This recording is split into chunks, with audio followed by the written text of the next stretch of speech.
Happening, everybody? Victor here with a brand new video, and with this video I'm going to talk about one of the most influential, one of the most exciting, one of the most popular UFC fighters on the whole entire roster. That fighter is Nate Diaz. Yes, Mr. Stockton, Mr. 209, Nate Diaz from North Cal. Obviously we haven't seen Nate Diaz fight in a very, very long time. The last guy that he fought was for the BMF title against Jorge Masvidal, and we have not seen him ever since. That fight was amazing. That fight was getting heated. It was getting started before the fight got stopped in the third round, I believe, or it was actually after the second round or after the third round. I can't remember because that fight's been a long time ago, but it did get stopped because Nate had a huge gash on top of one of his eyes, basically on the eyelid, and it was pretty gnarly. It was pretty damn nasty. But other than that, we haven't seen Nate Diaz back in the octagon. The only thing we've been hearing about Nate Diaz is that he's helping his brother Nick Diaz get ready to make his UFC return, which is most likely going to happen in 2021. Obviously, these guys have been going at it not in a bad way, but they've been going at it in a good way. They've been training together, they've been sparring together from all of 2020 going into 2021, and I do anticipate that both of these fighters are going to make their 2021 debuts this year. But I want to talk about 5 fighters that have the potential to fight Nate Diaz, for Nate Diaz to make his return back to the UFC. Number 5, because I'm going to be talking about 5 fighters, number 5 is going to be Vicente Luque. Obviously, Vicente Luque was born here in New Jersey, moved to Brazil at a very young age, and moved back to the U.S. for a little bit, but he basically lives there in Brazil for the majority of his life right now, which is why he speaks very good English. But forget about all of that for right now. I just had to throw that in there. But other than that, obviously he's one of the most toughest fighters that the UFC has to offer. He's number 10 in the UFC welterweight rankings. He's one of basically the biggest brawlers that the UFC has on their whole entire roster. He's one of the most violent individuals that there are. If I were to rank people in the term of violence in the UFC, especially for the men, he will definitely be in that top 5. He's called out Nate Diaz in multiple occasions. Obviously, his last fight was against Randy Brown, where he KO'd Randy Brown via knee, and before that fight he did TKO Nico Price for the rematch, which was basically it was a bloodbath. That fight was a brawl. It was Rock'em Sock'em Robots. It was a fight of the year candidate in the year 2020 during the pandemic, during all that kind of jazz right there. And he basically won that fight via doctor stoppage, so it was deemed a TKO. But Vicente Luque wants that Nate Diaz fight, and it makes a lot of sense. If Nate Diaz says that he's not only in it for the big names, but he wants to fight individuals that are deemed worthy of his praise, that are deemed worthy for him to actually fight in the future, that get him excited. Who doesn't get excited when Vicente Luque is inside of that octagon? He always gives it his all. He's always trying to knock your head out. He's always trying to make you bleed. He's always trying to kill you when he's inside of that octagon, because he's like a living, breathing sponge. He takes in damage and he dishes it back out. So Vicente Luque versus Nate Diaz. Both these guys love the brawl. Both these guys are Brazilian Jiu-Jitsu black belts, but they don't mind keeping it on the feet. They don't mind going to the ground. These guys will fight each other in any position possible inside of that octagon, and I guarantee you that would be a bloodbath for all 3 rounds. Number 4, Dan Hooker. Obviously, Dan Hooker is going to be fighting this week in Abu Dhabi in the co-main event of UFC 257 against UFC newcomer and former Bellator champion, lightweight champion, Michael Chandler. That's going to be a pretty good fight right there. If Dan Hooker wins that fight against Michael Chandler, he's stated multiple times, and he's said in multiple interviews with different reporters, that he is willing to fight Nate Diaz. Because Nate Diaz, apparently it's being speculated that Nate Diaz is going to make a return to the lightweight division. It's been a very, very long time since he's fought inside the lightweight division itself. And I can't even remember the last guy that he's fought, because it's been that long. He's been fighting in the welterweight division for a couple years now, so obviously he's felt at home in the welterweight division, but he wants to make another run at lightweight.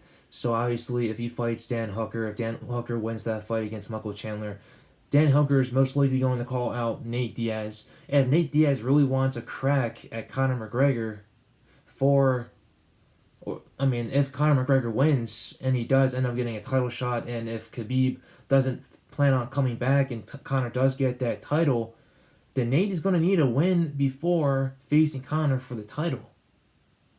What's not better than fighting Dan Hooker, who's ranked number 6, beating him, and then facing McGregor for a future title shot if McGregor does get the title in the year 2021. That would be a great fight. And Dan Hooker, like I said, he's a brawler as well, just like Vicente Luque. He wants to keep it in the feet. He wants to get you out of there as fast as possible. And just like Vicente Luque, Nate Diaz is another sponge, just like Dan Hooker as well. We've got a whole circle, we've got a group right here of guys that are living, breathing sponges that like to endure damage, that like to give it back to their opponents itself. Obviously, if Nate versus Hooker, if Diaz versus Hooker would actually go down in a 3-round fight or in the 5-round fight, either way, it would be another war. And Nate Diaz has actually acknowledged Dan Hooker in the past for knocking out Gilbert Burns, who's going to be fighting for the welterweight championship pretty soon in just a couple of weeks. Obviously, not just because he knocked him out, but Nate Diaz has also had a good amount of beef with the welterweight champion in the past and wanted to put that video out there just so everybody else, just so the MMA fans and also the fans of the world could see that Gilbert Burns was knocked out heavily by Dan Hooker. So obviously, Nate Diaz does have a lot of praise for Dan Hooker. Nate Diaz does respect Dan Hooker and would love to fight him in the future if that opportunity does present itself. Number 4 is going to be Jorge Masvidal, yes, the current BMF champ and the number 4 welterweight in the world. If things don't pan out with Colby Covington, if those two don't end up fighting each other, because obviously there's a lot of bad blood there. A lot of fans want to see Colby versus Jorge Masvidal go down more than the rematch for the BMF title, Diaz versus Masvidal, because the Diaz versus Masvidal fight wasn't really that close. It was very exciting, but it wasn't close. It was a one-way beatdown that Jorge Masvidal put on Nate Diaz. So obviously, not a lot of people really want to see that fight, but is there a potential for that rematch to go on in the future, in the year 2021? Obviously, there is, because both those guys respect one another, and the result was basically put in the hand of a doctor. A ringside physician that was working for the New York State Athletic Commission, which isn't really the best commission out there when it comes to handling cuts and handling injuries and wanting fighters to continue. So obviously, the doctor stopped the fight early. Jorge didn't really want to get that victory because he didn't want the doctor and that stoppage basically overshadowing his victory over Nate Diaz. Nate Diaz said he was just getting started, so there's a lot of controversy behind that, and a lot of people would love to see that fight in the future. It's very possible if the fight between Colby and Jorge does not fall through, then Jorge is most likely going to fall back and fight Nate Diaz and get another huge payday off of that. Number 2, Conor McGregor. Obviously, Conor McGregor and Nate Diaz have a lot of history. They fought each other both times, and the results of both those fights are split. Nate won the first one, Conor won the second one. The second one was pretty close. It was back and forth. It was amazing. The first one was all Conor McGregor the first round. Conor got tired because he wasn't used to carrying all that weight because that was his first fight over in welterweight. Obviously, used to being a featherweight. He's a lightweight, and he's fought a couple of times at welterweight. But that first fight in welterweight against Nate Diaz, he wasn't used to fighting at that weight, so he ended up getting tired pretty fast. Nate Diaz took advantage of that. He got Conor McGregor to the ground, and he submitted him via rear naked choke. Conor McGregor comes back. He's more experienced at the welterweight division. He is obviously more comfortable in his skin, more comfortable with that weight. Comes back, puts a beating on Nate Diaz throughout the whole entire 5 rounds.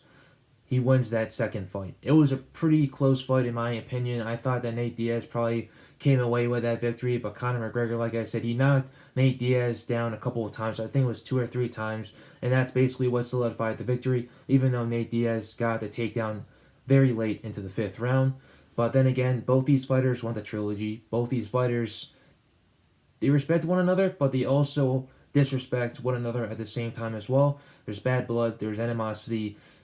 Both men want to fight each other for the third time to see who wins that trilogy, who wins that grudge match. And obviously, I'm down for it. We haven't seen that fight in a while now. Obviously, if Conor McGregor wants to make that fight happen in 2021, because apparently he said that he wants to fight 3 times in 2021. He wanted to fight 3 times in 2020, but it didn't happen because of the pandemic. He only ended up fighting once against Cowboy Cerrone and demolishing him in the first round pretty darn fast. So obviously, he wants to face Nate Diaz in the future. He wants to finish that trilogy before he retires and rides into the sunset for good. So obviously that's another fight to make right there. And number one, I know you guys are probably going to think I'm pretty crazy, but Khabib Nurmagomedov, there is so much bad blood between both of these individuals. Obviously, the person that Khabib hates in the UFC the most would be Conor McGregor. The second person that he hates, if there's anyone out there that he hates as much as Conor McGregor, it's going to be Nate Diaz. Both of these guys have had a lot of bad blood, even though they've barely spoken to each other, even though they've barely locked eyes. They've had a couple experiences in the past. Obviously, Nate's whole entire team fought with Khabib's team in a huge brawl that happened out in the public in the UFC fight week one time a couple years back. Obviously, the videos are still out there if you guys want to see it. It's probably on YouTube, it's probably on Google, but you guys can see it in all those different platforms. But obviously, in that video, you could see that Nate really wasn't doing anything. Khabib wasn't really doing anything either. So obviously, both these guys have a lot of bad blood. Both their teams have a lot of bad blood as well. Nate did have a run-in with Khabib at a UFC event about 1 or 2 years ago, and Khabib was very animated when he saw Nate. When Nate was trying to say something, Khabib got out of his seat, and those guys were about to go at it right off the bat. Obviously, security had to intervene, and they had to escort Nate Diaz out of the facility just for a little bit because they were afraid that both of them were going to brawl right on the spot. Obviously, Nate's from the 209. Khabib is from Dagestan, one of the toughest and one of the most violent places to be living in. Obviously, in Russia, and also to grow up in Russia as well. So both these guys are no strangers when it comes to violence, are no strangers when it comes to living in rough areas. Both these guys are very similar, and if they were to fight each other, I don't think Khabib would be able to finish Nate Diaz. Obviously, Khabib doesn't really have knockout power to be able to knock guys out. He does have very good Brazilian Jiu-Jitsu. He does have an amazing ground game, but is it enough to knock out? Is it enough to submit Nate Diaz? Obviously not. I've never seen Nate Diaz submitted. Obviously, the last time I saw Nate Diaz knocked out in a fight was against Josh Thompson. Josh the Punk Thompson. Happened a couple years ago, very, very long time ago. Obviously, Josh Thompson knocked him out with a roundhouse kick to the face. Nate Diaz, to this day, claims that it wasn't a knockout. It was something other than that. I don't know what, because it did look like a knockout. But no one's knocked Nate Diaz out ever since. Josh Thompson is pretty much the only guy. If there's another one out there, then I really don't know about that. But that's just the most recent that I remember. But if Khabib were to fight Nate Diaz and Nate Diaz were to fight Khabib, that would bring in massive numbers because both of these fighters are very, very popular in the MMA world. So I appreciate you guys for watching this video. Those are basically the top 5 guys I would love Nate Diaz to fight. If you guys think otherwise, then say something down there in the comment section. I definitely would love to hear your inputs. Also, like, subscribe, anything. I can care less sometimes, but if you guys want to really keep up to date to my videos, then subscribe, click the update button, the bell. You know the deal. Appreciate you guys for watching this video. Stay blessed, stay safe. I'll see you guys later.